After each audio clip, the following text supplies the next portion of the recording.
Oh, the gang is back. We are here to talk about not just Misha, the WNBA playoffs, but we are going to get a rematch of the 23 finals in the semis kicking off at Barclays Center. We'll talk about that and so much more on today's episode of Gotta Get Up. Gotta get up. Gotta get up. Gotta get up. Hey, women's basketball fans, welcome to Gotta Get Up, a podcast for New York Liberty fans, brought to you by Black Rosie Media and hosted by Erica L. Ayala. Misha Jones, we are back reunited and it feels so good. So good. Getting ready to talk some women's basketball. My name is Erica L. Ayala, your host and the founder here of not only Gotta Get Up, a podcast for New York Liberty fans, but of Black Rosie Media. And Misha Jones, what are you not doing these days? You want to talk about rising media stars. We've got good game producer, like all of these things. What's good in your world? Everything is good, Erica. Everything is good. I am grateful to be running myself ragged right now because I'm only doing things that, that edify and enrich and make me very happy and uplift women's sports and women's basketball. So we're happy about all that. That's it. Amir, we are so glad to be back. I know it's been a little minute since we had an episode of Gotta Get Up. We've been leaning into Tempestagi talk, especially since I'm here in Seattle, but we're back. You know we wasn't gonna. We couldn't be gone for real. Been a long time. Shouldn't have left you. Okay. Let's go. And Brian Fleurantin will be joining us. He was at practice earlier, so we'll get that insider information for you. But Misha Jones, you know how we do it here. We talk about shoot around. And I'm going to be honest, with all of the topics in the shoot around or the conversations and topics around women's basketball, this could be a whole episode in and of itself because the block is hot. It is hot. It's about to be fall, but it's giving middle of July right now. Very much. It's giving, I don't even know. It's giving chaos, right? It's giving chaos. Dumpster fire, whatever you want to call it. Whatever you want to call it. Now, this is a podcast for New York Liberty fans, which of course, if you played for the Liberty once, you were on the bench boss, whatever the case is, you are family. And so we're going to start with, it's not a great topic in my opinion, but Teresa Weatherspoon out after one season coaching in Chicago. Mish, what are your initial thoughts when you saw that news? First of all, I thought I was having a fever dream because the news came in last night and I was in and out of sleep already. It had been a long day. And I was like, this isn't real. And I logged out of Twitter. I swiped up on it, cleared the app off my phone, and came back to it about 10 minutes later. And it's real. I was like, this is a real move that y'all just made. To me, this move is the antithesis of strategic. It is, nobody wanted this. Your star rookie didn't want this. Kennedy Carter, who, Teaspoon helped resurrect her career basically this season, didn't want this. The fan base didn't want this. I saw so many Sky fans on Twitter yesterday just livid. Where's the benefit here? And that's what I'm struggling to find. I don't get it. Yeah, it's really hard for me to understand what's going on here. I'm with you. Jen saying they did her dirty. Damien, what's up, Damien? That was unfair to Teresa Weatherspoon that she was fired. Also, this is going to spill into our next bullet point for the shoot around, but also language matters, people. I don't know if y'all knew that, but, because we had, right. They parted ways, right, with Teresa Weatherspoon in Chicago, but it was a mutually agreed upon separation out in LA, where Kurt Miller, after 2 seasons, done with the Sparks. Now, there are differences. Like I said, words do matter. And I think we've both been around sports long enough to know that just because things say it's mutual doesn't mean it wasn't initiated on one side. Exactly. Because if you in a relationship and the person you in a relationship with says, I don't know if I'm feeling this anymore. It's not quite, I want to break up with you, but it's, I don't know if I'm feeling this anymore. What are you supposed to say? I mean, Bonnie Raitt got a song, I Can't Make You Love Me if you Okay, don't. I can't make you love me. And If you don't, come on now. if Kurt Miller decided based on whatever he was told, again, I haven't done any reporting on this. I wasn't in the room, but if it's been made clear that they don't want you anymore, why would you stay? So yeah, but language means Yeah, stuff. it's wild. Language means It things. does, it does. And see, this, Jen, is what we're kind of alluding to. There are things that you say publicly, but again, the reason that public statements are important, especially for posterity, is that you can always be like, well, the official word is we mutually parted ways. For Teaspoon, the official word is she was let go. Mm-hmm. Mm-hmm. And I just don't understand. I could that being said, I absolutely could see Kurt Miller wanting to part ways from the LA Sparks. I mean, they have been a team in flux since, well, that other We won't talk about that. the one of one, right? Oh, dang. Yeah. It's so long ago, and yet it wasn't. I don't know. It just I'm not feeling great about this. Definitely for Spoon. Um, Not sure what this means for Kurt Miller, but again, even the language to me, Misha, sounds like it'll be a little bit easier to find a landing spot if you're Kurt Miller versus if you are Teresa Weatherspoon.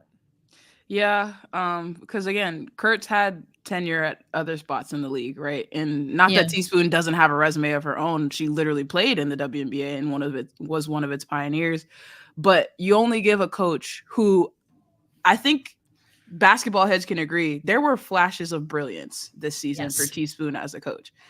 And you give somebody like that with so much, who already had a decent season, so much room to grow. You only give her not even a full calendar year to try to make something Yeah. happen with a roster that ended up more depleted than initially anticipated. Like there's just so many things that point to there being a strong disconnect between the actual locker room and the front office and the city and the fan base in the front office. So I can't wait to see what Annie Costable and all the other folks who are reporting on this unearth.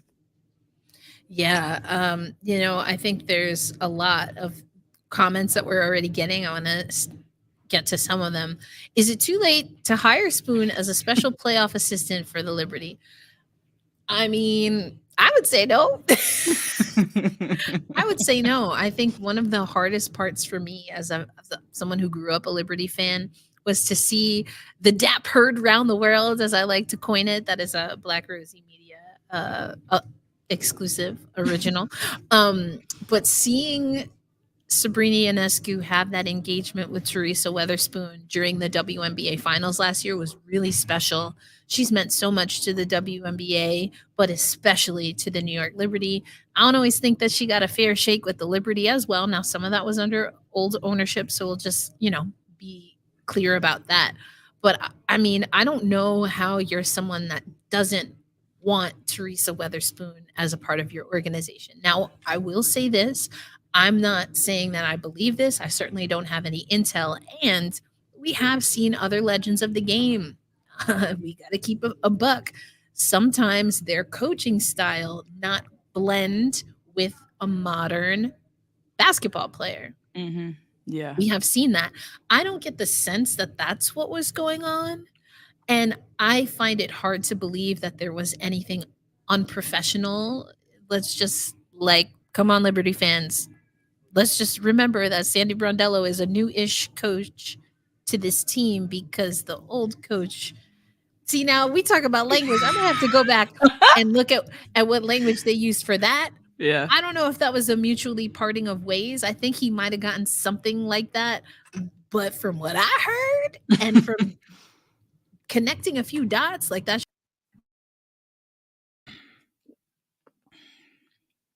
Uh-oh. Did we lose head Black Rosie in charge? We might have. I got so excited, I pushed myself out of. They were like, "Please censor, censor, censor." They're not ready for that. My point is, as I hop back in, my point is that um, there could be things that maybe just haven't fully come to light. I find it hard to believe, and I will have to be honest that at least some of this is instructed by my early fandom of the WNBA and of Teaspoon. There might be things that we're just not seeing fully that will come out to light.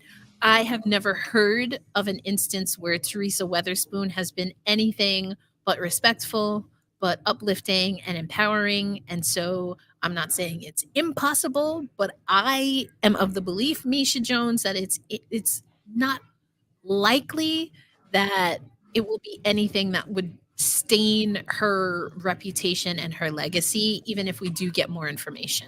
Agreed. And another thing that I've been seeing a lot of and hearing a lot of is, yes, Angel was very connected and attached to her. Kennedy Carter was, a lot of folks on that roster. But I am seeing rumblings that there are folks on that squad who weren't exactly jiving with the strategy and the decisions that were made, which is something that just comes with playing professional sports also. Sure. You cannot appease every player on the roster. Somebody's got to sit on the bench, like all these things. And so, if there are tactical differences between the players who are planning to spend more time in Chicago and Teaspoon, then okay, that's one thing. Is it a fireable offense? That's again another question that I can't Right. answer. But I will say Yeah. that there's also some rumblings about that. But again, is it Yeah. fire her level? I don't know. I don't know Yeah, I about don't that. know. It's very strange. Yeah, I mean, I think a lot of people have been questioning the rotations, but here's the thing, like it's the first season.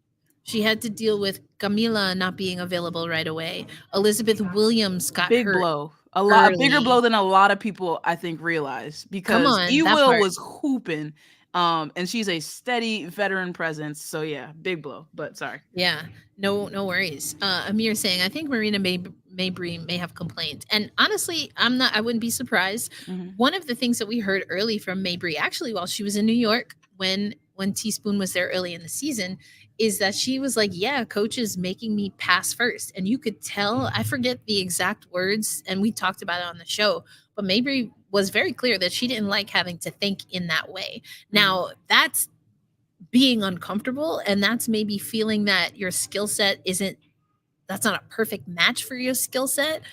And with a player like Marina Mabry, that's a dance that a coaching staff has to do and that a front office has to do, right? Mm-hmm. Because I do think there's value, hello, Connecticut Sun, in having a player like Marina Mabry on the court. And does that mean Teaspoon was a bad coach? Does that mean Mabry's an uncoachable player? I don't think either one is necessarily true just based off of that one exchange that we saw in public that I remember very clearly publicly. But those things over time, did it make it an untenable situation for Mabry? Did other people have those experiences? I mean, if we look at hashtag WNBA Twitter, I mean, a lot of people had a lot of things to say about another guard Mm. on the Chicago Sky. Mm. But this ain't a podcast for the Chicago Sky. So, I mean, I think it's fair to say that as the Gotta Get Up community, we want to see a good landing spot for Teaspoon. I did see a comment also, do we think she gets another head coaching job? I will say this. We've seen it with Vicky Johnson. We've seen it with Katie Smilf. It is, unfortunately, in my estimation, and it's unfortunate, I should say, in my estimation, that women, but almost especially former players in the WNBA who don't have a great debut, quote unquote, as head coaches, it takes them a lot longer to get back there. Agreed. I mean, another example is we have not seen Pokey Chapman as a head coach again. Yeah. I think, before there was Girl Dad, there was Vanessa Nygaard. And I mean, I don't understand how she got 2 years and you Yeah. cut cord on Spoon. But again, like I said, we could go into this for a while, but we're going to keep the shooting around. You know what I'm saying? Yes. If I may add one more thing though, Yes. just a cherry on top of this conversation. Spoon is Please. from Texas. Oop. Pineland, Texas. Went to not Pineland High School, but a high school in that area. A lot of folks on Twitter, and myself included, I have a Comets shirt looking at me over there. We want the Houston Comets back. Oop. So if we're talking about an opportunity for Teaspoon to have another head coaching job, I hope that we get the comments back, and I hope that they consider her. That's what I'll say about That's that. interesting. I want to put a pin in that. We're going to have you back on the show because I'm going to leave a little cliffhanger teaser here. I'm all for a return to WNBA to Houston. As a Comets fan, I was a Comets fan before I was a Liberty fan. Well, technically, I was a Cheryl Swoops fan, and then I learned to appreciate the Comets, except for when they played the New York Liberty, because the Liberty is my team. Like Cheryl Swoops is my player. You know what I'm saying? It I was get very you. conflicting in the early years. I had a very difficult time. Anyway, this is not my therapy, so we'll keep going.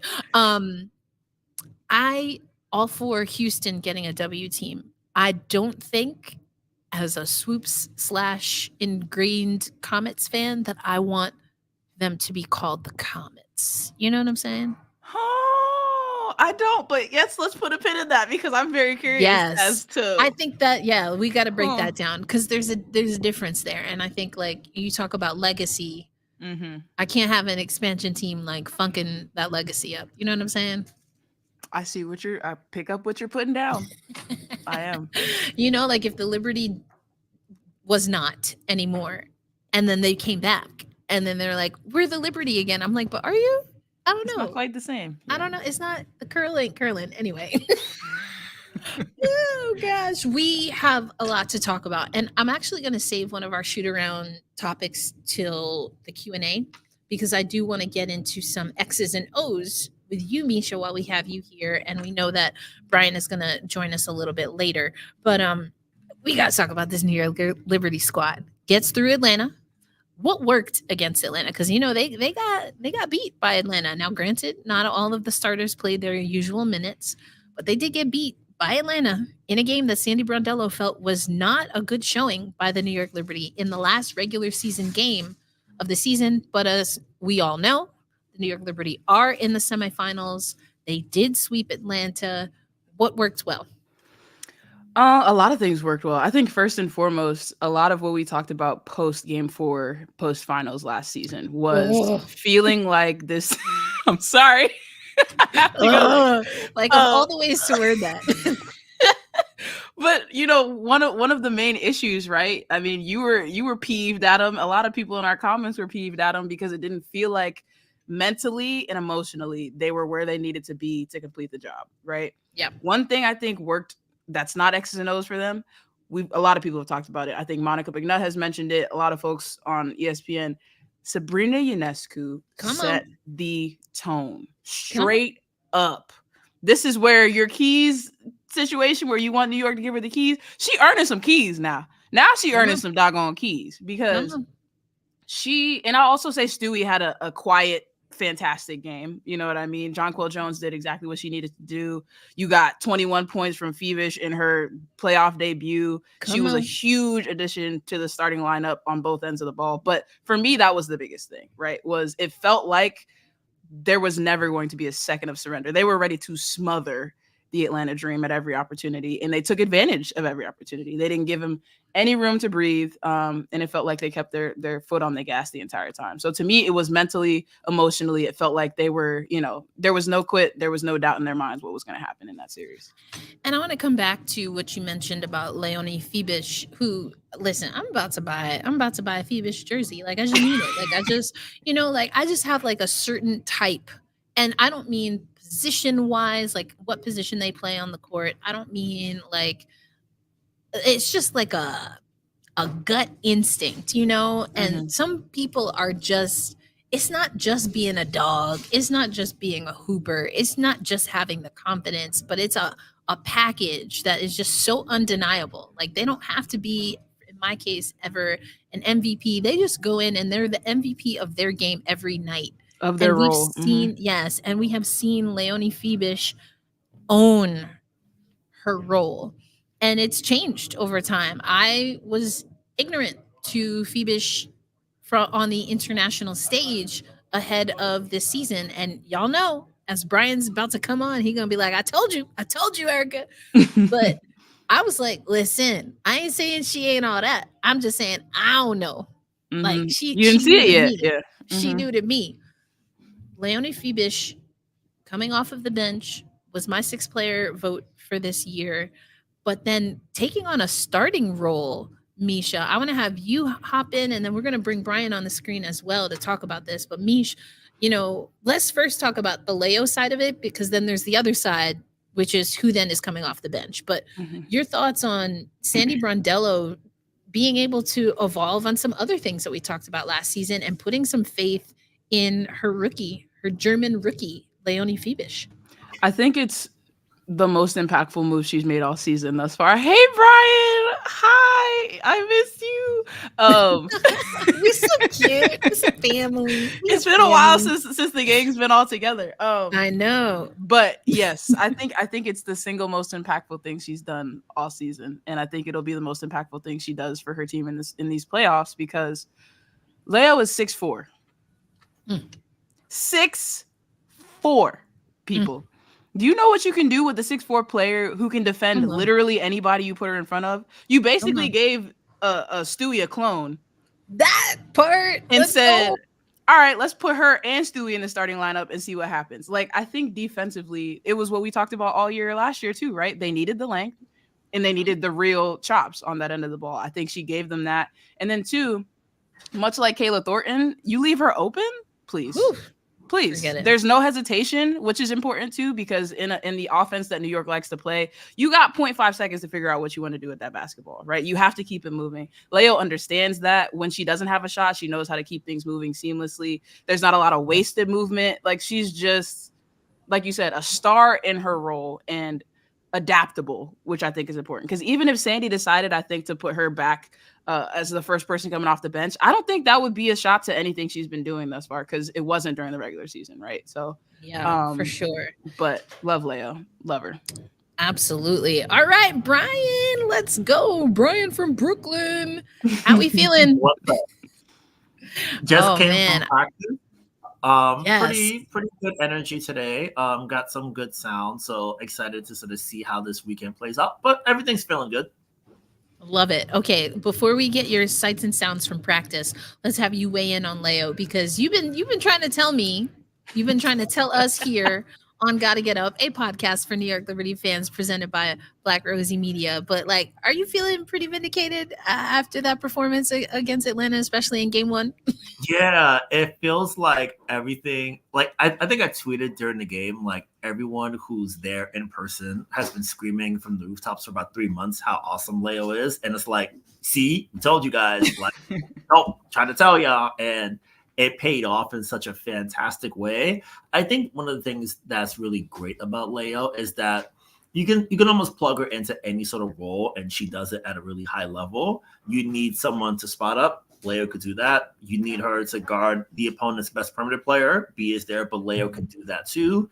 Like, you really sort of see she works almost as a multiplier in effect, where everyone's best attributes she just sort of like adds onto and amplifies and makes even louder. So you have a team like the Liberty who can fly all over the court. Okay, Leo can handle the on-ball defense. Stewie is a help side monster, blowing everything up on the side.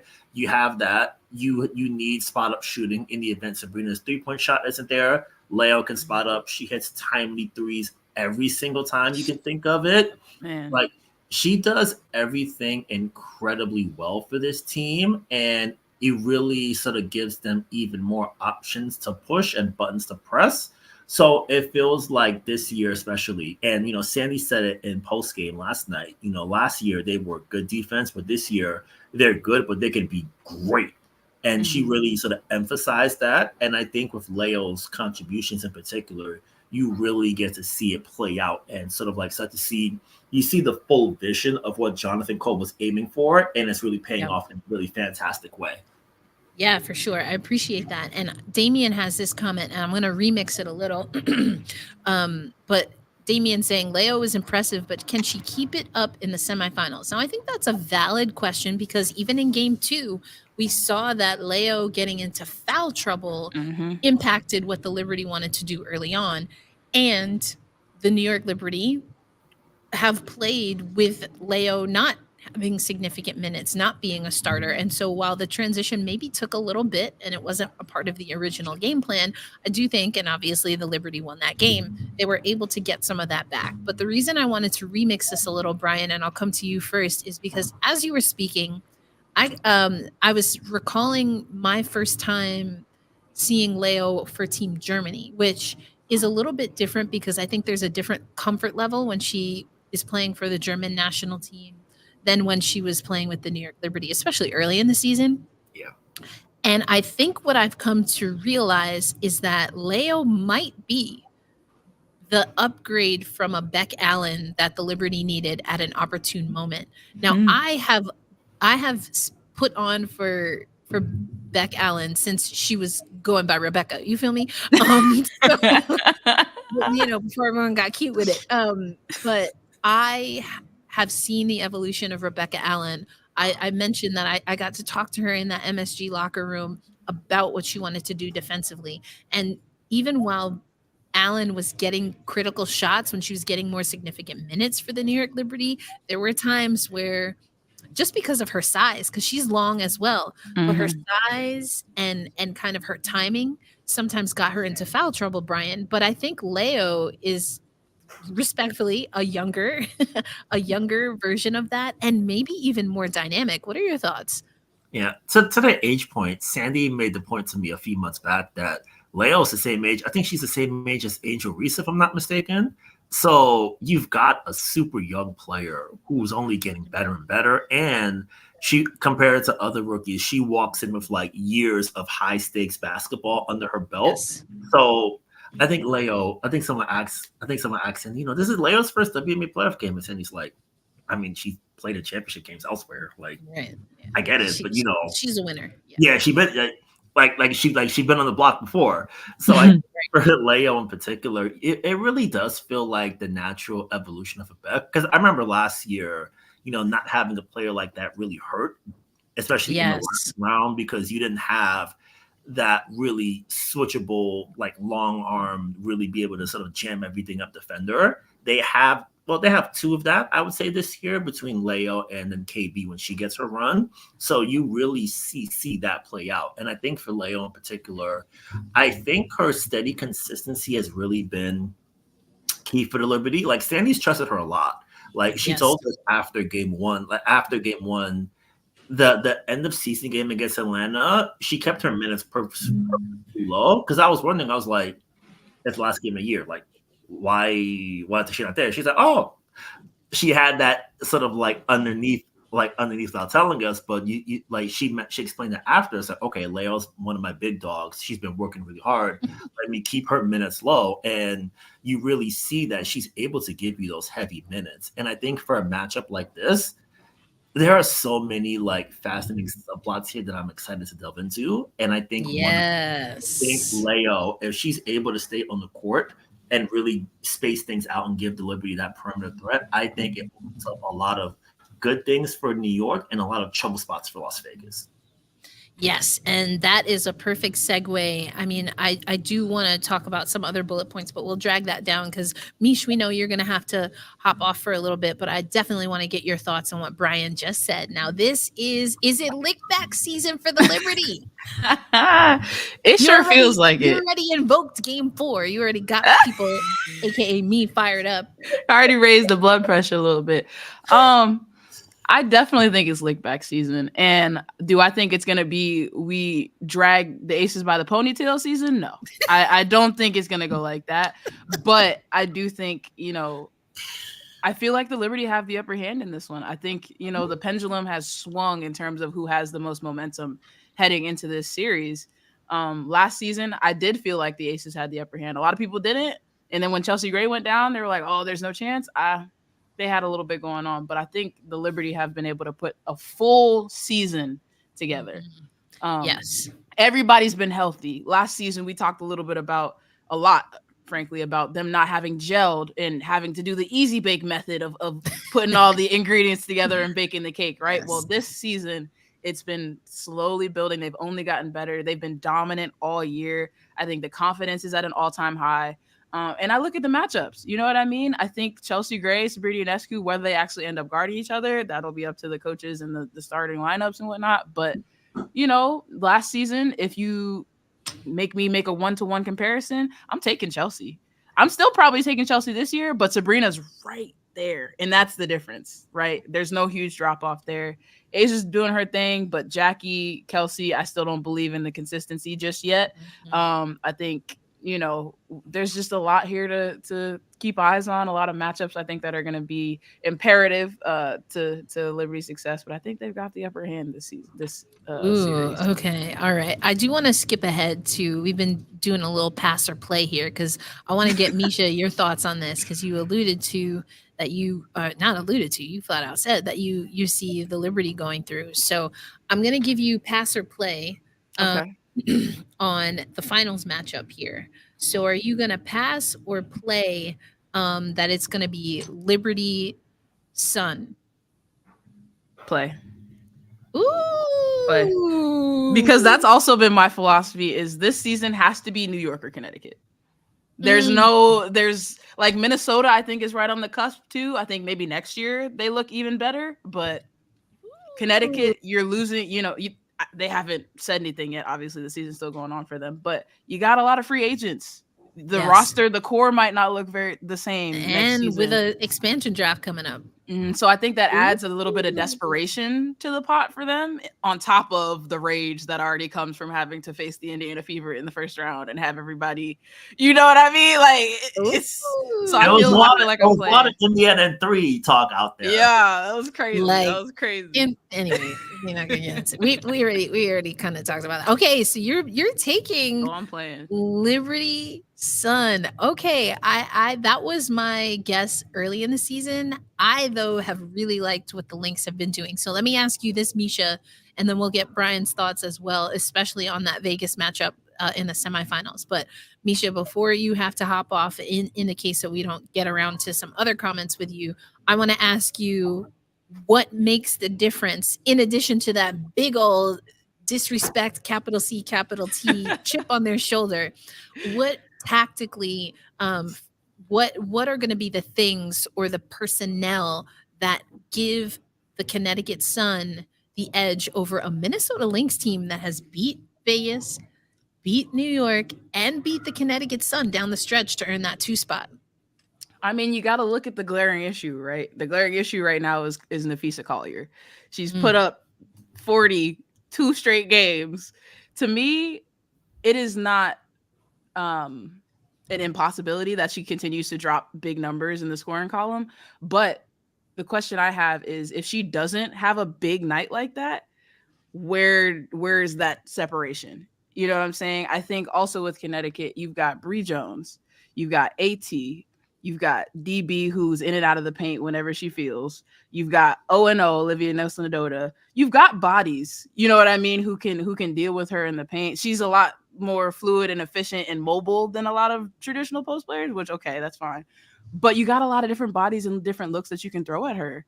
And I think if they can put the right combinations together and slow her down, we see a tight, more sluggish, duke it out kind of contest, which, as we know, favors the Connecticut Sun because they're a defensive team. That's how they like to work. They like to get in the mud and wrestle.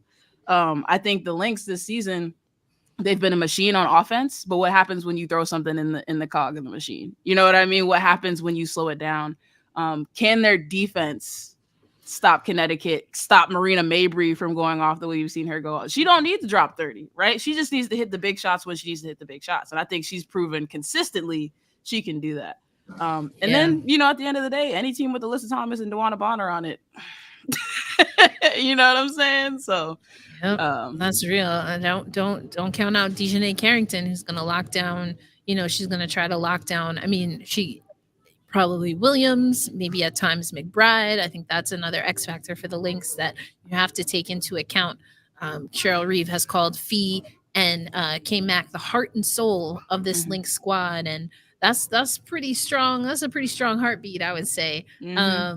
Damian saying, and then we'll get back to this. This is kind of a way actually for us to get back to the semis. But Mish, I'll start with you here. Who's the X factor then for the New York Liberties? Since you took play, so they're getting there. But who's that X factor? Because Damien is not so sure. He ain't drinking the Kool-Aid just quite yet. You're not drinking the Kool-Aid, Damien, and I'm not mad at you. You're our skeptic, and you keep us honest. I will say I got on Good Game the other day and said Leo is my X factor, and I still stand on that. But I also think another X factor is going to be JJ. Like, I think, you watch the post game after they downed Atlanta and finished out the series with her and Sabrina, and they talked a little bit about how Sandy has said, you're the most important piece. When you get a double-double, we win games. Yeah. But I think this series is going to take more than just her getting a double-double. It's going to take her being, the MVP JJ, right? We're going to need that level from her. We're going to need that level from Stewie. I'm saying we. Whoa, let me relax. Come on now. Come on, got to get up, fam. Let's go. We need to make it about the Mystics for a minute. Nah, see? I'm getting a little confused. We ain't made it about the Mystics. It's been 35 minutes. But yeah, I think JJ is going to be so important. I think the composure, we talked about that second game of the series with Atlanta. She was in foul trouble for a little bit, if I'm not mistaken. Also, Leo was in foul trouble. So how do you deal with that? How do you adjust? So I think she's got to come up huge. She's got to come up huge.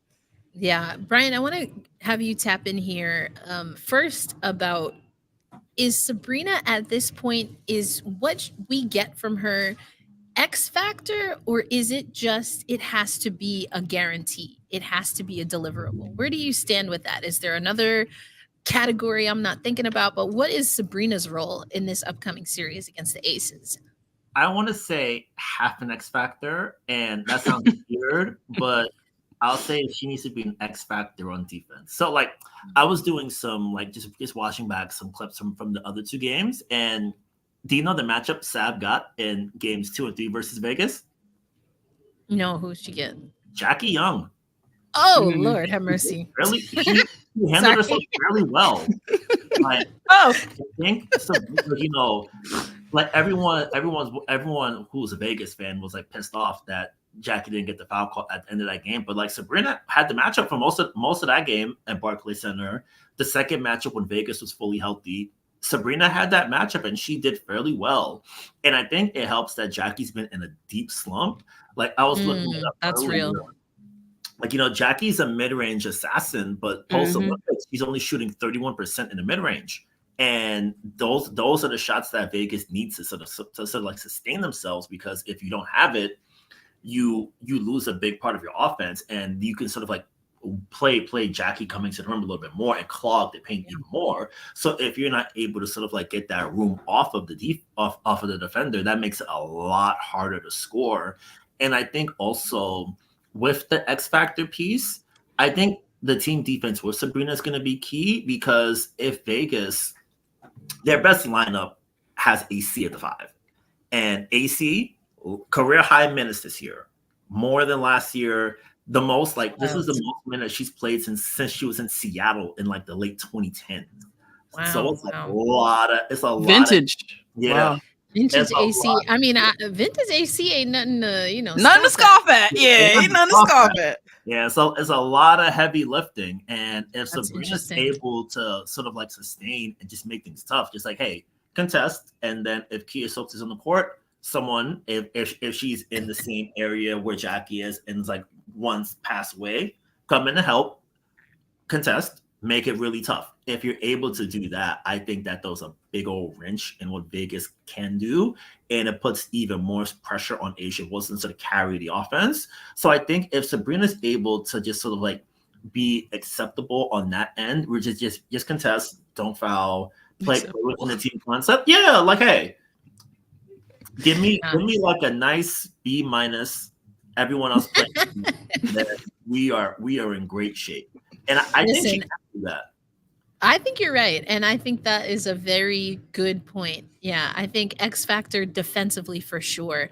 I don't anticipate some of the inconsistencies to show up for the moment that we saw from Sabrina and even, quite honestly, Stewie last season. I think for Sabrina, it was maybe being a little uncomfortable, perhaps a little bit of nerves. I mean, she threw up in game 4. I almost did too. It's all right, Sam. I almost did too.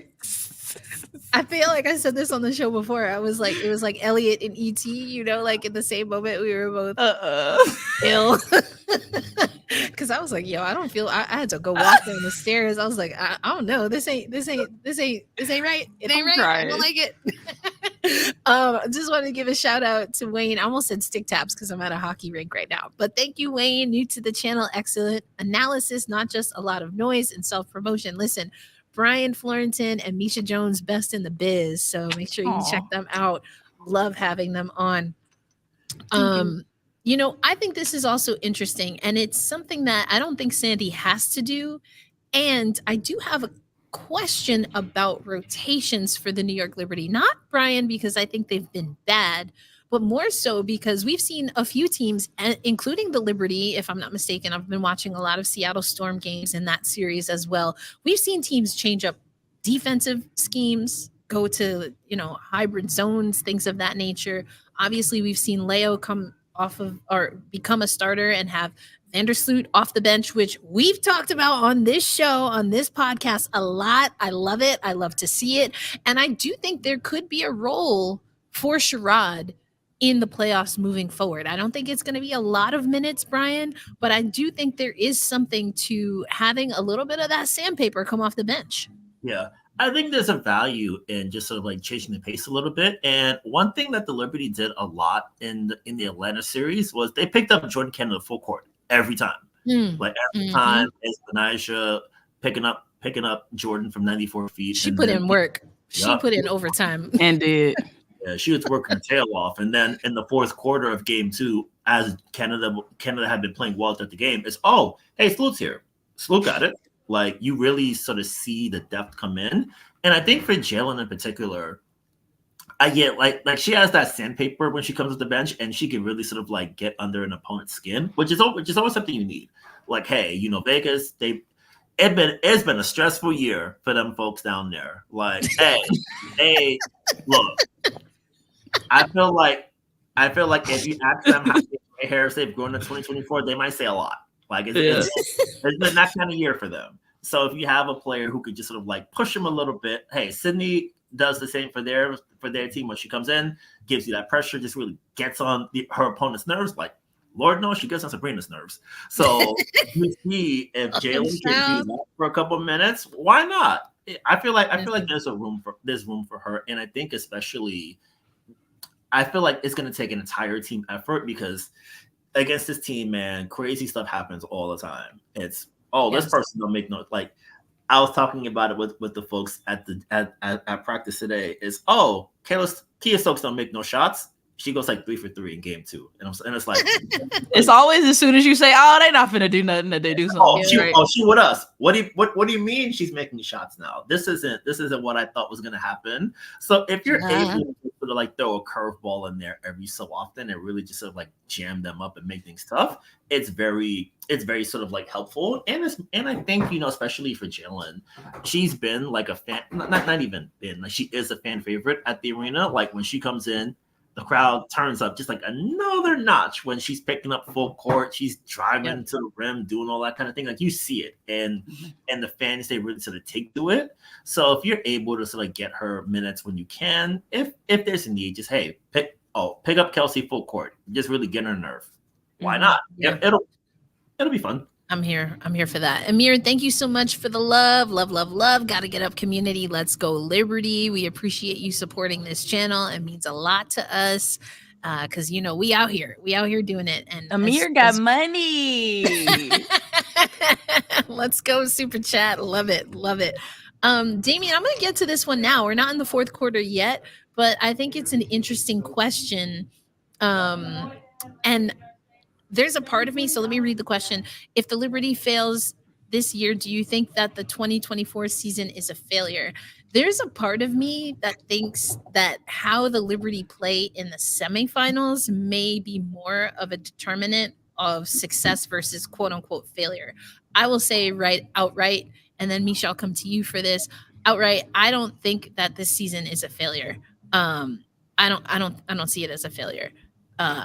I don't know that there's anything that would make me believe that this season could be a failure. And I do think that there is something very urgent.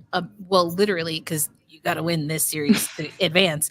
But it just seems like the ante is as high as it's probably going to get in this particular playoff format for this particular New York Liberty squad. I gotta say, yeah, Erica. I said when we were talking earlier when you were giving me the passer plays, it's got to be New York's year or it's got to be Connecticut's year. And I think for both of those squads, if you do not come out on top with a title, with a championship, you have to count this one as a failure. Because what did we talk about all last season or all off season? Well, it's okay that they didn't win a championship. They made it all the way to the finals with this, go down the list of stuff they had to deal with. This season, they not getting sued. Like, you know what I'm saying? I'm just like, you've had nothing to do except focus on the task at hand with everybody you had, plus Aleo coming in and having the best rookie season, one of the best rookie seasons in the WNBA. Right. So I'm like, if you don't finish the job this year, I hope this hurts worse than last year. Ooh, dang. Misha said that's why you brought on the not to make it all about the Mystics person. Ouch. I'm still a little bit bitter about us not getting that 8th seed. I know y'all probably would have stomped the Mystics out in that first round series. I can't hold you, but you know. Yeah, guys. Yeah. Next year is not promised. Yeah. Well, we appreciate you, Mish, coming on. We know you big time now. So anytime there you go. There you go. Let's money dad's time. Oh my goodness. Let's go. Nah, you know, the one with Sarah the money. Sarah Spain FaceTiming you and all this, you know. Oh my goodness. LaChina Robinson sending you text messages. We can't, you know, how do we compete? Oh my goodness. What's up, Ryan? Who's the most famous person in your contact list these days? Oh, that's a crazy question. And Obama. Oh, that's Obama. You see, like, there we go. You know, just like on that note, I gotta go. Love to y'all, man. Thank you for letting me join again. I miss you guys. We miss you too, Mish. Thank you so much for your time today. Brian and I are gonna hold it down for the fourth quarter, but we appreciate your insight as always. We're gonna get you back on here, but you be safe with them new glasses, all right? Make sure I will. I'll try not to run anything with this crazy glare going on. Try not to run into nothing. But, all right, y'all. Bye, gotta get up, community. Love to y'all. All right. Thanks, Mish. All right, Brian. You heard what Misha said. I'm gonna tee you up to answer. Amir, I waited till she was gone to put this up because man.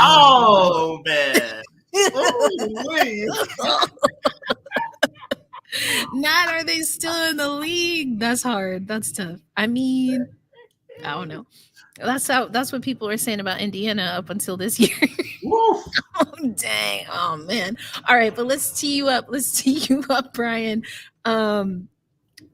Is it a bust of a season if the New York Liberty do not bring a championship to Brooklyn? That's such a tough question because if they lose this series, then they would have objectively fallen short of where they even made last year. Yep. So that's one thing. And then if they get to the final, and then if I might have. Well, it's so tough because I want to say if they see Connecticut, I think they should beat Connecticut. Like they've been a better team than them for the past 2 years. They've done it consistently, even with the Marina edition. If they see Minnesota's brand new to the stage. You guys have been here before. I think I'm like 55-45 leaning yes on that question. Ooh, yeah, all right. I'm the only one holding it down. All right, I see how it is. I feel like for everything that Liberty have done, like everything is built to this moment, and they've done everything right. Like got the structure, got the full year consistency, tweaked the bench, multiplied on the bench. Like you've got a young player who's really been a fan favorite. Like everything is like. It's almost like it's almost like the storybook where it's like everything is lining up right where you want it to, and then at the end you get the happy ending. It feels like everything is lining up for the Liberty in that way. Hey, they've got the 1 seed, so they don't have to spend a week in Vegas sweating up a storm in like 120-degree weather. Like it's here, your fans are ready to rock and roll for you. Like it feels like this is the year. Like everything is screaming, this is our year. Yeah, I think that is tough for me because there's the fan in me, right, that is feeling it. Exactly what Damien is saying right here, championship or bust for the New York Liberty. But it's kind of how I felt, and I was critical of Carolyn Peck last year in some of how she was talking about Vegas. Now, granted, they did win back to back. I mean, details, whatever. But what she was saying specifically about Becky Hammon, if Becky Hammon was the best coach last year and the team is even better this year, that must mean she's the coach of the year. Yeah. That's great to think in a vacuum. But what we know about the WNBA, to bring this back to the New York Liberty, is that the league has also gotten better. And Mhm. some of my critiques early on for the New York Liberty were, did they do enough in the offseason? And we talked about Leo earlier on the podcast with Misha, and then you joined us as well. I had my reservations. I wasn't sure. I was like, okay, cute. We talk about length and size and all that. Let me see it. Like, show me what you're working with. And so, from that perspective, I think that I will understand and will probably commiserate if it doesn't happen for the New York Liberty this year, because they did what they needed to do to be a better team than last year. But being a better team than last year doesn't immediately make you the best team in the next season. Yeah. And the Minnesota Lynx are the team that scares me the most. Yeah. I I'm gonna feel be like honest. yeah. I feel like for Minnesota, like they feel like the one team that is uniquely equipped to Correct. become the Liberty's Link because they like it's so spellbinding watching them move They're the the ball. kryptonite. Yeah, Yeah. like I spent like the game the Minnesota Lynx were here at Barclays Center. I think I spent like half the game being like, God, what a beautiful basketball! Like, look at that, that's so beautiful. Look at that, that's so cool. Like I kept pushing my friend because I'm like, look at this, look at that ball movement, it's so beautiful. Like I spent the whole game just doing that. Like Cheryl has them moving so well, Very well. and it feels like like it's a basketball truism we know is that the ball moves faster than the man and they move the ball so quickly. It feels like the Liberty play with a point 0.5 mentality. It feels sometimes like the Lynx are almost at a 0.25 mentality. So it's like, oh, you're quick, we're even faster. Oh, you think you've made them like you made that one little mistake, that's 3 points going up. Oh, somebody's half a beat late on a rotation, Bridget Carlton's gonna knock it down from 27 feet. Like they hit so many pressure points and they make Mm. things so difficult. I do think if the Liberty do see them, what they would need to do is that New York has been beast on the glass all year, and even post All Star break, they were the number one rebounding team in the league, even more than the Sky, which surprised me when I looked it up because I'm so used to like the Twin Towers in Chicago, them being the best rebounding team. But hey, it was the New York Liberty. Like New York was able to really own the boards every pretty much every night out. Like they were able to do it and they were able to hold it down in that regard. So I think if the Liberty do make it that far, they're gonna need our X factor John Quell to really just like own the glass, do things Mm-hmm. way. And I think especially for her against Minnesota, like they've been the team that's given her the most trouble. Like Yep. forget Vegas for a second. Like JJ has given it to Vegas by and large, but this year Minnesota has really just been able to sort of like limit her space, make her operate in a phone booth, and really make things hard for her in that way. So if the Liberty make it that far, that's going to be something Sandy has to figure out and fast. But I think in this Yep. match here, just to sort of bring it back to round two. I almost said round three because I'm thinking of semifinals, something else, but like round two. So I'm thinking. So now in round two, I think for JJ, she's going to be essential as far as like owning the paint because last matchup, even with no Asia, Vegas made a point of getting back in transition every time. So JJ's gonna own the glass regardless. But now Asia's back. Can the Liberty can the Liberty sort of trust JJ to not get in foul trouble and just take Asia single coverage? Because if she can, like Asia is like the top of the mountain. I feel like JJ has like a floor to herself, like one level below, if that makes sense. Like JJ's Yeah. like she's right up there as far as like one of the like top 10 players in the league. And I think that her ability and really just like her ability to like guard anything, blow up coverages, do all those kind of things. If the Liberty can tell JJ, hey, you're on an island, we'll dig down off of like Meg Gus to spin, Kia Stokes, whatever, when we need to, just to make things hard on her to help you out. But if you can handle a single coverage, you got it. Like bring us home. We'll handle all the heavy lifting on the other side. We got you. If JJ is able to hold it down in that regard, I think that makes things a lot harder for Vegas. And I think I talked about Leo being a multiplier, like a force multiplier in a sense. I feel like JJ can do that, but at an even higher level because she's such a great passer as well too. So Yeah. you can't really just be like, oh, I'm gonna just like I'll send some extra help her way. You really have to be mindful of what she can do on the basketball court and everything she brings. And I think with the force and physicality she plays with, like JJ has a complicated relationship with the referees, we'll say. So, Yeah. yeah. So if she's able to sort of play with that force and that toughness without getting the bad whistle, feels like she's just gonna like be like 2021 MVP JJ if it goes the way the Liberty wanted to. Right. No, I think, and I know Misha mentioned JJ earlier, and it's definitely something, or she is a player that I want to get into a little bit more because I have a lot of thoughts about JJ. Some of them are more aspirational, right? And I want to try and anchor as much as possible into good analysis and not let my emotions take over. But it's hard, man. It's hard. I think this series, if I'm the Liberty, I'm really just focused on Vegas. I know a lot of teams say that, and it's one thing that you say, but it's another thing to literally do it. I mean, like just show up in your white tee, Asia Wilson. Is that who we getting? Because or who was it? I was listening to Christina. In case you missed it, with Christina Williams, and they were talking about how Minnesota. I forget where they were. Maybe New York. I don't remember, but they showed up in their uniforms. Like they didn't have no streetwear. It wasn't no tunnel fits. Like they showed up in their uniforms, like business trip. And I want to see that level of whatever that version is for New York. Their white tee, they're showing up in their uniforms. I need to see the Liberty locked in. That's the only way they get over the Aces. And in order for them to, I mean, literally, but I think from an emotional perspective, the Liberty need to show and prove to themselves that they can overcome that loss from last year, and they get a unique opportunity to do that in the semifinals. So Erica, I just had a thought. I Mm. I wonder what you think. This is the first series in quite a long time, maybe the first in the Asia run, where they're starting on the road as compared to home.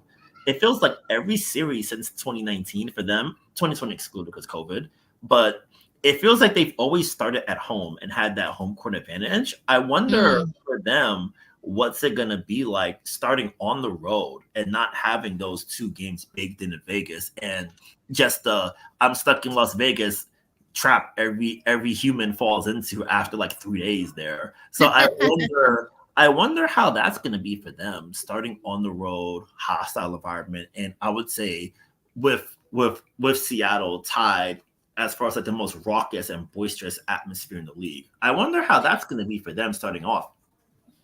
Yeah, it's an interesting question, and I haven't tapped in with Vegas, so I don't know when they're traveling. I don't know if they're in New York already, but um, I think it's interesting. It's interesting. It's an interesting concept because on the one hand, when you have home court advantage, of course you always say that home court advantage matters. When you don't have home court advantage, of course you try to downplay Yeah. playing on the road. So if I had to guess, Vegas is going to say, "Oh, it don't make no difference." So I actually want to turn this on its head because you were at practice today, not just about home court advantage, but I can't imagine, Brian, that the media in New York and national media that were in New York for practice aren't asking the Liberty about their thoughts on playing Vegas in the semifinals, given what happened last year. So if it's those questions or just what you've seen from the team, what do you see as the difference in how the Liberty are preparing, knowing that they'll be at home for the first two games? Yeah. Well, one thing that I think each person asked, I think someone asked Sandy, Stewie, and Sabrina, did they watch the tape? They was like, essentially, hell nah. I ain't watching that. Why would I? I ain't watch it. I ain't watch it.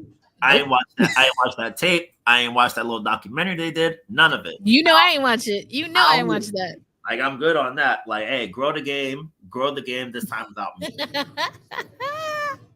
But I would Oh, say, like, damn. they felt very confident. Like, I asked Benisha Laney Hamilton about it, about sort of like the regular season matchups and if there's anything to sort of take away from it. And she said essentially no, because the circumstances of each game are so different based on the absences on either side, on each side. So it's Yeah. really hard to like glean much from it as far as Yeah. that goes. But just sort of like studying their tendencies, just really doing their homework, like in practice, we really saw how they were sort of like putting the defense together and the goals they had in mind when it came to sort of like locking in on like Asia Wilson in particular. Like you started to sort of see the early game plan of what they're thinking of. I'll put it in our chat a little bit later so I can sort of break that through that way.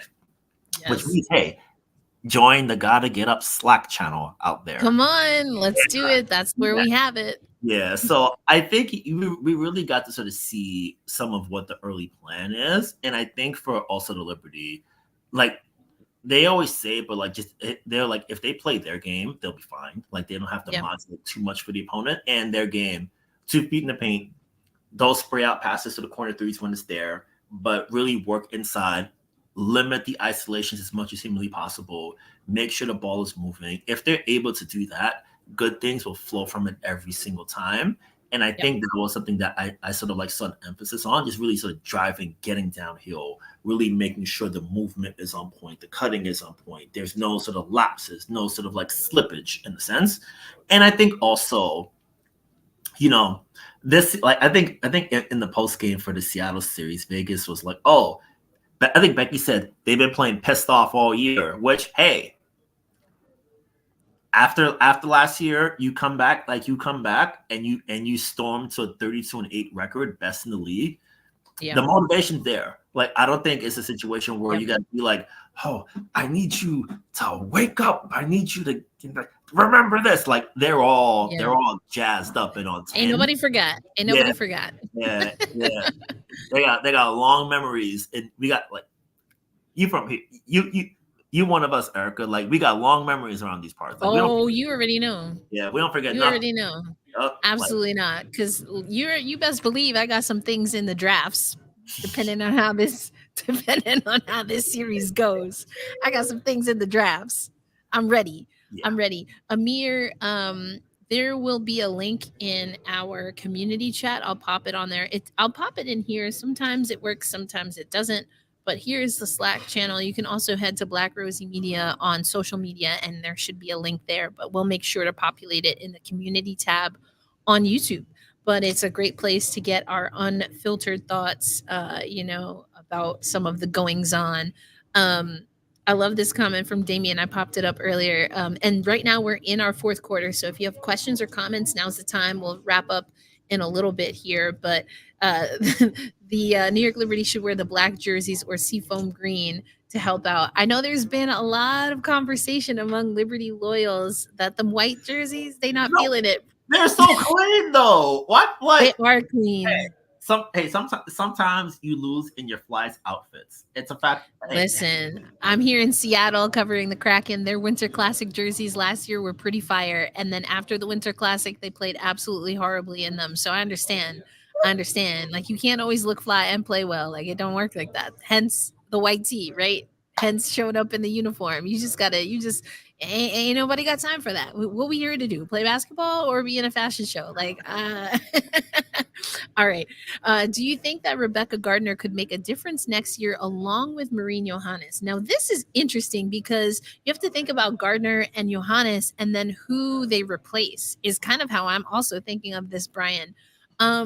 Rebecca Gardner is one of those players that I think is really interesting because at least at the WNBA level has had a little bit of difficulty with inconsistencies with rosters and with lineup and rotation, but also has been injured. And that can be difficult even with a resume. And we know that Gardner was brought in by the franchise that shall not be named because they dropped Teaspoon like a bad habit. But I got think bars for them eventually. Listen, I think it can be interesting. I think it really depends on how Gardner is coming in, I guess is my short way of saying it. Now, Marine Johannes on this roster, oh man, oh man, I think I really like that because then you have Leo, Sab, KT, Benijah, John Quells, Stewie, even Sloot to an extent. These are all players that if you get that ball moving and you find them in the corner alone, that shot's going in. That shot's going in. Not to mention that Marine is just a fun player to watch. So I think Marine for me is always a difference maker. Gardner, I'm a little bit more reserved on just because I need to know what the situation is coming in. But Brian, what are your thoughts? Yeah, I think my brain is so like geared up for expansion and whatever that may entail. Yeah. Yeah. Some like how many people can you protect? Can we protect free agent people who are free agents? If so, that makes it a lot easier. If not, that makes things like 10 times harder. So it's Yeah. going to be a lot of tough choices to make. And I think Yeah. especially for Rebecca, I feel like it always takes like a year and a half to be fully healthy from an Achilles tear. And Yeah. she's been recovering well. She's been with the team a little bit over the past couple games. She's not on the court, but like she's there in the locker room, hanging out with the players, everything like that. So her presence is there. But I think it's always so tough to come back from an Achilles injury, and Yeah. especially on a championship contender when it's like everyone's like go time right now. Like everyone's just Yeah. like going 1,000 miles an hour with no real sort of like off ramp to sort of take your time. So it would be very complicated and difficult for Yeah. her initially. But she's a solid pro. Like Yeah. there's a reason why she was all the Definitely. 2022. So I think that if she gets her rhythm, it would help out. As far as MJ goes, that's complicated because the guard like I think what makes it complicated is that Sabrina's taking that next leap. Like she was darn good last year. And I think she's better this year. And she's more forceful when she's not taking those bad floaters of getting to the rim, getting in the paint, really sort of like matching that physicality in the cup. And I think that it gives the Liberty more options because it's Agreed. Sab can play point guard. We can have Yes. we can have Leo play the two. B could play the two. All these kind of options are available. So now she's not just pigeoned in as just you have to be the shooting guard because when you run the offense, things go haywire kind of thing. So it's Right. really very interesting. This is where I like this time I have some other reasons, but this is another reason why I don't want to yell at Kathy Engelbert about why you're so adamant about just having 12 maximum roster spots when it's like, So silly. It's yeah, that has to change on the immediate. That's what I want to see as far as this new CBA. Neka Ogumike talked to us here in Seattle about one of the things that's on her priority list regarding the PA. And although she didn't say what she wants the players or how she wants the players to vote, her high priority is having very high participation in the opt out vote that is coming. They have yep, until November, so a little over a month to decide that, or I guess closer to 2 months, I guess. But that's going to be interesting. I hope that roster size, to your point, is considered. That reminds me, Damien had a question higher up in the chat that I wanted to come back to. And then Amir also mentioned maybe having Sloot retire and Johannes take some of those minutes, which I mean, that's a possibility for sure. Do you guys think that Sabrina should go elsewhere after 2025 or stay? Damien, why you gotta do us like this, man? Why you gotta do us like this? I think that it's very plausible. How do I want to answer this question? I think first, what we can say, Brian, is that there are other teams that would certainly be interested in Sabrina Ionescu, whether they are expansion teams or otherwise. Now, given where Sab is in her development, I mean, y'all already know who I voted MIP. The masses did not agree with me, but I stand on what I said, 10 toes down. I said what I said. Um, and very happy for Dejanay Carrington. Like, that's not an indictment on her at all. Anyway, I think that it's going to be a mix of a few things. Sabrina, in theory, right, is young enough. I don't know her whole life, so I don't want to make a sweeping indictment, but she's young enough. She seems acclimated enough to New York that maybe being quote unquote closer to home is not something that she's thinking about at this moment in her career. If I had to guess, just knowing who Sabrina is and what her track record is in basketball, I would have to guess that winning a championship is pretty high on her priority list. I would have to guess that getting an opportunity to be in conversations for individual awards is something that maybe isn't a goal of hers, but by being able to be a part of those conversations, it means that you are also on the trajectory, in theory at least, to being one of the best players in the league, certainly for your team. I think those things do matter for Sabrina Ionescu.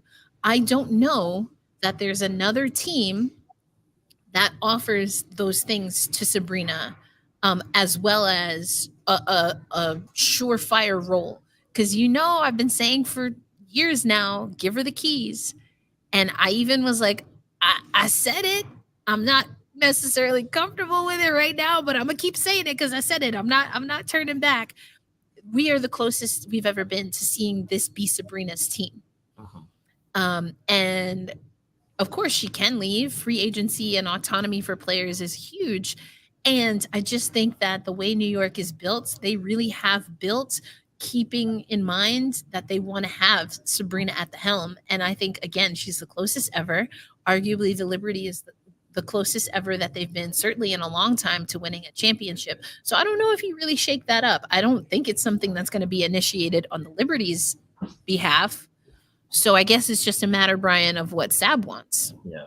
I think for Sabrina, in talking with her over the years, like she's really comfortable here, like just being in New York. I remember in a feature, I think she was telling me and Jackie Powell like a couple months ago that like those early years, like she just didn't like it because she just was hurt, and like every time she thought of New York, she thought of injury. Like now, she's thought like when she thinks of New York, it's success. Like she feels the love from the fans. She feels the love from the community. When she goes out, it's always like an appreciation of her. And I think most importantly is that the team is great. The infrastructure A+. The opportunity for the team to get even better, and as the league grows, being the sort of face of the tentpole franchise. Like I saw someone make the point earlier of like Tiffany franchises, where it's like, oh, these are okay, this is the banner organization of your league. The Liberty, original WNBA franchise in the biggest market, and a fan base that is very into it. Like it's a fan base that cares passionately. It's a fan base that rides with you. Like hell, them folks went up to goddamn Westchester for 2 years. Sure did. We sure did. Yeah, like I they was went there. up, like they, even when forces were working against them, it's hey, I'm still with you. Like it sucks right now, but I'm gonna ride with you because you with us.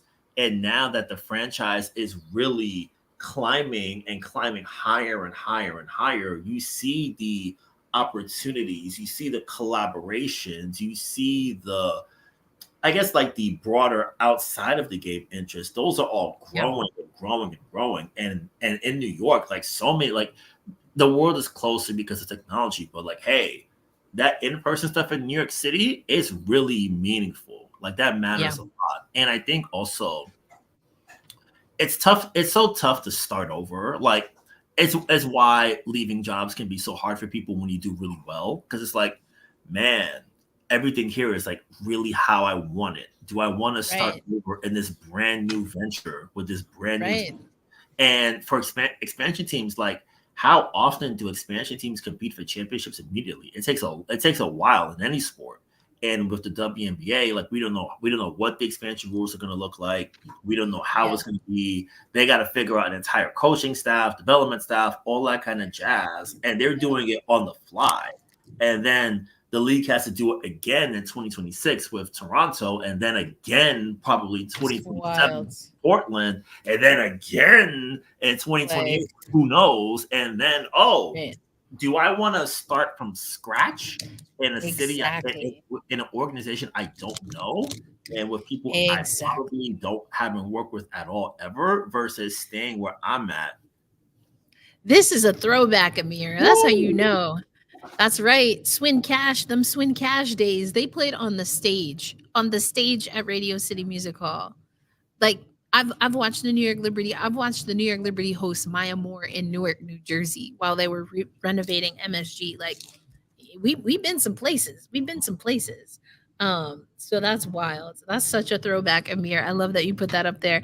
Um, you mentioned a few things, and I saw in the chat, I think it was, let's see. Oh, yeah, Jen and Amir going back and forth. You mentioned the expansion draft. We don't know the rules yet. We can only go off of what we've seen happen in the league before, and obviously what we see across sports. But yes, a lot of people have been reporting, and we believe that there will be 6 players that the New York Liberty can protect. Here is who Amir would protect. And I want to get your thoughts here. Stewie, Sab, JJ, Benijah, Leo, and Niara. So no KT. I think it mirrors on to something really solid. I think if that's the 6 you have to protect, that's the six you have to go with. We might the Liberty might catch a break considering Stewie's a free agent again, so they can technically sort of like finagle the paperwork to make her exempt from this process. But if she's not, then hey, protect the MVP at all costs. So Yeah.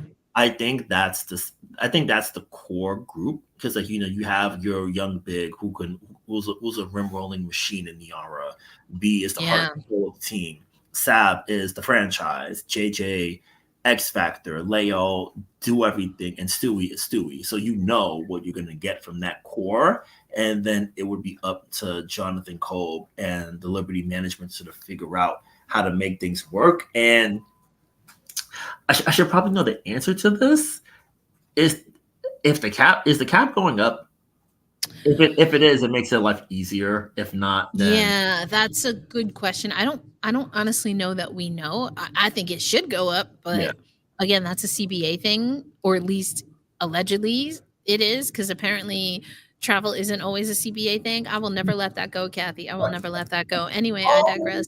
oh. Like, I just anyway, I was talking about that with someone actually in the hockey world. They were like, "Erica, catch me up on the WNBA." I was like, "How much time we got?" But I think that list is pretty solid. This is something that honestly I don't know, because if I'm not mistaken, so we have Jonquil Jones under contract for next year. So you absolutely want to protect her. Yes, We have Lainey, KT, Sab also under contract.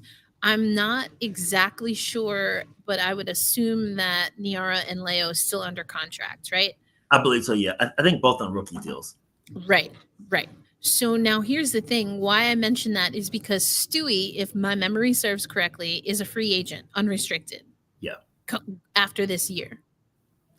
Now, I've heard it said, and I'm not exactly sure how this works, to be honest, but if you, as the New York Liberty, aka Jonathan Kolb and company, can come up with a verbal, maybe non written agreement to not protect Stewie, maybe use that to protect KT as a UFA. If Stewie doesn't sign with the Liberty, then she doesn't have to be protected by the Liberty or anyone else until she's signed, until she's under contract, you know? yeah, I think so. Yeah, it's very complicated. So it is complicated. Now you run the risk of, and I'm not saying this dubiously, but Stewie gonna look out for Stewie. You feel me? Yeah, So even if you have a verbal agreement and you don't protect her, you allow her to go as an unrestricted free agent, which means that she's not protected by anyone else unless she signs with them. Do you take that quote unquote risk to then give yourself more options as the New York Liberty? Because I think KT has played a different role than I was expecting for her to play this season. And I'm not sure how I feel about that, to be honest. But I still see value in having Kayla Thornton on the team. yeah. I feel like Kayla, especially, like she's someone. I think she's one of those players who always serves like as like an energy boost. Like the crowd's always on 10, and then when KT comes in, she takes him up to 15, and you have that player who I think her fearlessness, especially when it comes to catch and shoot threes, she doesn't back down from the moment, and I feel like that is so essential for a team like this. Like you always got to make sure that you have someone that plays with that fire and that edge. So that way, if you need like a jolt to wake you up, Kayla Yeah. comes in and then she's ready to make a shake. So I think having a player like that is super valuable, and I believe she signed through 25 as well too. So she Yeah. would, if the time came, someone they may have to sort of like protect just in case. So Yes. it's pretty it's a complicated, Yeah. yeah, like It's messy, and then also because we're gonna have back-to-back expansion drafts, yeah, so if you protect 6 the first time, does that mean that they go unprotected the next time? I really hope not, like, I'd be yeah, like, "You gave me 6, Imma rock with my 6, don't tell me what to do with mines," you feel me? yeah. But I think it's gonna be interesting. Why would Stewie do that? Again, if it's even possible, the reason Stewie might do that is to provide a solid for the New York Liberty. Say, listen, I'm an unrestricted free agent. I'm going to come back. Don't protect me so you can protect someone else, AKA KT.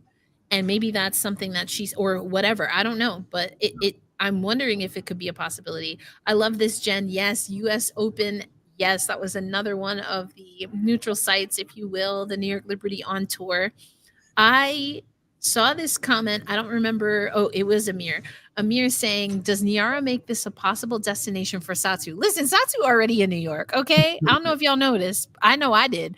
I love Satu's game. I was talking earlier about Leo. I think maybe I just love German basketball and I didn't know it because Leo, Satu, and Niara are some of my favorite players. They were some of my favorite players to talk to in Paris, some of my favorite players to watch. Niara has exceeded my expectations. And I love that because when I did a feature on Satu, Satu was one of the first people to say, like, I'm so proud of my sister. And listen, like, I know y'all talking about me now, but like, don't play me and my sister to her face. Like Niara, her trajectory is so different than Satu's, but almost in a really good way that fits really nicely with the New York Liberty. So All right, listen, Erica, can I make a quick detour? go for it. Okay, I want to give a special shout out to Natasha Howard. I want to shout her out because she didn't even wait 24 hours to be like, Nope. "Hey, She's like, I'm out of here, dog. I'm I, out. I'm I out. will Yep. I will see you in a new city in She 2025." was like, don't bother protecting me. I ain't coming back. I ain't gonna be here. So Erica, tangentially, I have a somewhat related question. Mm. Do you think she went to pick her things up from the office or just told them send it in the mail? Like Oh my like gosh, you're hilarious. You're hilarious. They were at home for their last game or on the road? I think in Who did Vegas. they were in Vegas? Oh no, she ain't go back. She ain't go back. She ain't She go flew back. she flew right to the house. Yeah, she was like, nah, y'all, run me that, run me that. That's hilarious. Or you know what? I'll send my people. That's really funny. But to go back to the Sabali sisters, I mean, I wouldn't be mad at it. I wouldn't be mad at it. I've been wanting Satu to come to New York since the 2020 draft. Mm, So, I would take it. Obviously, neither one of them has had a clean sheet, so to speak, of health. That's the one Achilles heel. I don't even know why I said that. I'm gonna knock on some wood because we not bringing that here. Um, and I still think that's. I mean, when Satu is Satu, like listen, that's a top 10 player right there. listen, listen. Yeah, like absolutely. And for saying like could I ever play basketball with my sisters? No, because they're not good. Like I'm not even particularly good at basketball and they're taller than me. So like that's not happening for us, but they seem to Amir's point, they play on the national team together. They were at Oregon at the same time and they have a true love and respect for each other's game.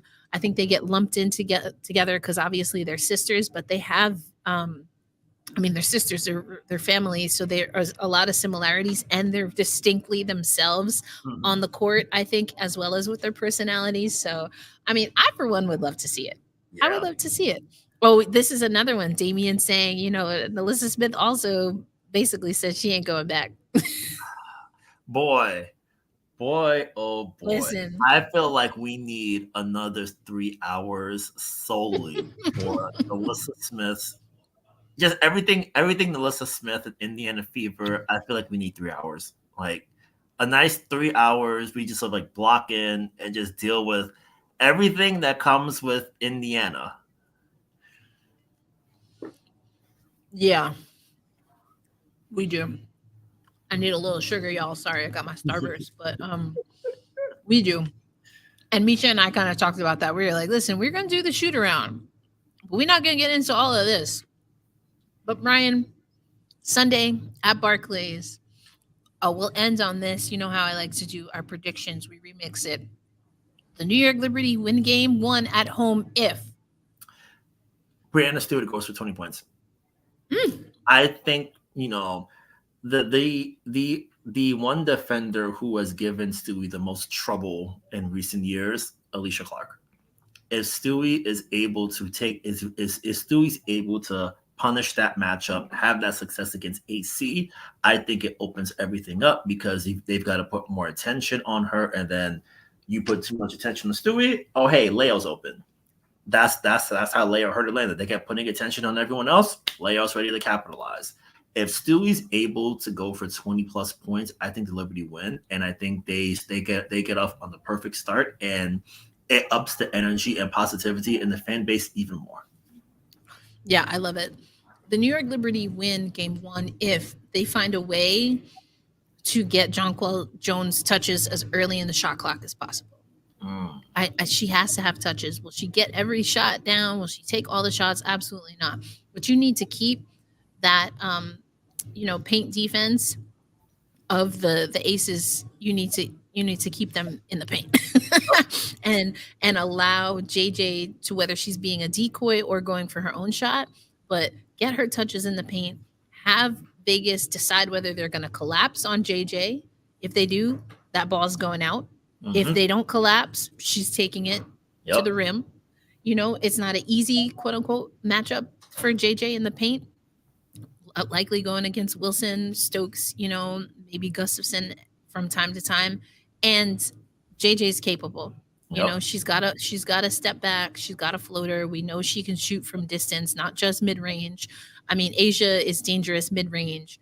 She can also shoot from the perimeter, but I would take JJ on the perimeter over Asia right now, at least. Yep. So she's your Swiss Army knife. You gotta get JJ engaged and involved and keep her on the court, which means that there has to be a lot of communication defensively so you don't get her into foul trouble early. So that's kind of two things. But JJ, for all of the things that we've already mentioned, she's my X factor, likely for the rest of the playoffs for the New York Liberty, if I'm Yep. being honest.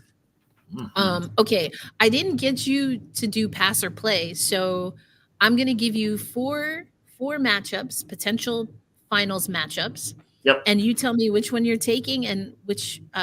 Then that will obviously tell us which ones you're passing on. But okay, the possibilities for the 2024 WNBA Finals are as follows, Brian. Mm-hmm.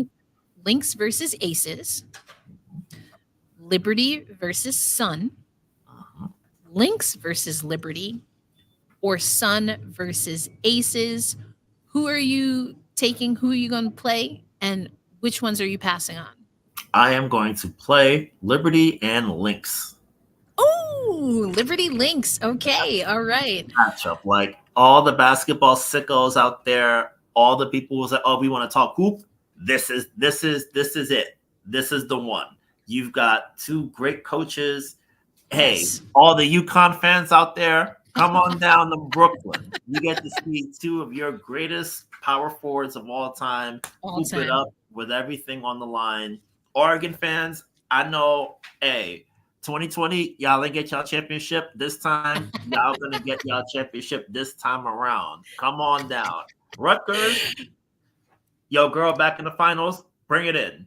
Something for everybody. New York, y'all that them other basketball teams ain't back yet. Come on now. Like this is the matchup you want. And then in Minnesota, basketball crazy over there too. They got a lot happening, a lot of fun. So it's gonna be really cool. And I think that's gonna be like the sort of like perfect basketball sort of chess piece and like trying to figure out, oh, this like how to do this, how to do that. There are so many great subplots, and then the games within the game are going to be incredible. So I think that's the matchup we get, and I think that's going to be the most fun matchup as well too. Yeah, at the start of the season, preseason, I said Liberty Sun. That's what Misha took earlier on the podcast. Yes. However, in our last predictions for CBSSports.com, I said Liberty Lynx. I think that's the matchup that is in all honesty, that's the one that scares me the most. But Ghost over here saying, "Hey, playoff feet is the show. She's so good." And the Minnesota Lynx are like the new version of the Connecticut Sun. They're playing that disrespect card a little bit, not as loudly, I think, and they just like, y'all do whatever you want. Don't bother us. Leave us alone. Don't talk to us about Caitlin Clark. You know, listen, Cheryl Reeve she gives zero craps. They show up in their dang uniform like that's a bad team. That's a bad team. I like this. Whoever has the eye of the tiger will probably win the series. I think really going down to the wire, these are all these are the top 4 teams in the league. Like literally in the standings, but even when the Aces were not playing, when the Aces weren't acing, they had just so much upside that other teams, if we're being honest, in the league just didn't have this year. Yeah. We got to be honest. Yep. We got to be honest. And they found a way to make it back to the semis. They found a way to make it as a top 4 team. And I don't like this matchup either. Like there's a part of me that doesn't like it, but I'm also ready for that lick back. And I think this comment right here, whoever has the eye of the tiger, it is going to come down to grit. It is going to come down to, and I do think the Liberty have been better, but not always great at this. It's going to come down to who is going to take the team, look them in the eye, and say exactly what they need to hear, do exactly what they need to do to get that team out of whatever headspace they are in and to the finish line. And there is a lot of leadership in these semifinals and very different, unique skill sets when it comes to leadership. And so from that perspective, as an analyst of the game, I cannot wait.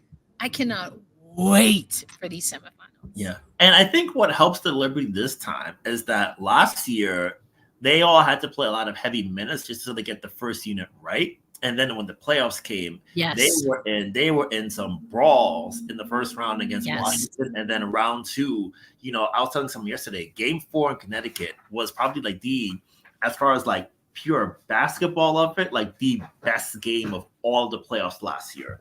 Like it was intense. The crowd was hot. Like the starters all played. They played the entire second half. I think JJ, Stewie, and B all played complete games. Like just heavy stuff.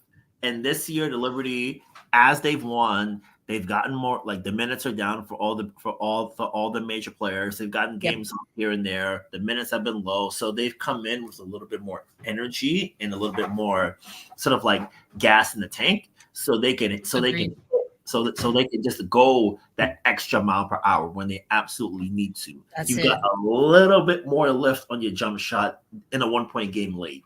Like they have a little bit more in reserve this year, and I feel like I think it's gonna pay off in the next 2 rounds. I love it. And listen, I want y'all to hear this message from someone who might not always hit the note exactly, but I think she ate this one up, Brian. Here we go.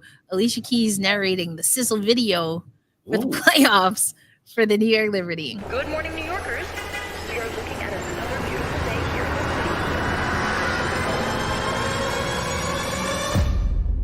city. New York ain't for everybody. They say if you can make it here, you can make it anywhere. Because this place is not for the faint-hearted. This place is for the risk takers, record breakers, dreamers, and doers. And we don't stop until we reach the top. New York ain't for everybody. What's up? Yeah, what's up? That championship's coming to Brooklyn! Because most can't handle the pressure. And if they can't handle the pace, then we in their face. 24/7, we work to be better, to be our best. Become the great test.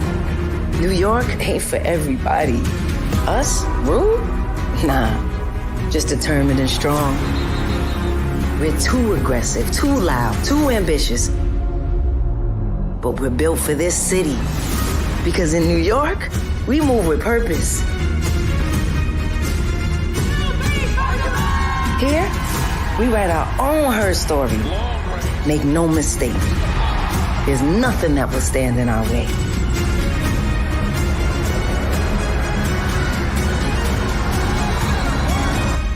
They gonna love it here.